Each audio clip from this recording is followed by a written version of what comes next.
senga biror narsa yetsa, ya'ni bir musibatga o'xshagan narsa yetsa, agar men undoq qilganimda undoq bo'lar edi, bundoq qilganimda undoq bo'lardi demagin. Buni o'rniga bu bo'lgan ish Allohning qadari, Alloh o'zi xohlagan ishni qildi degin. Albatta, agar so'zi shaytonni amalini ochib yuboradi. Shuning uchun bo'p oldimi? Tamom, yop bu papkani. Xulosasini ol, tajribasini ol. Bundan keyin senga dars bo'lsin shu ish, lekin andoq-bondoq agar degan gapni gapirma.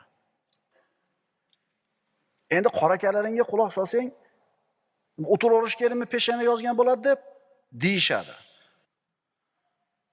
Birodar, sen bizni tushunmabsan. Qadarga bo'lgan iymon seni taqdirni kutib uxla demaydi. Qazoy qadarga bo'lgan iymon seni hech narsa qilmasdan o'tirib ol demaydi. Balki o'rningdan turganda taqdiring qanaqa ekanligini kashf qil.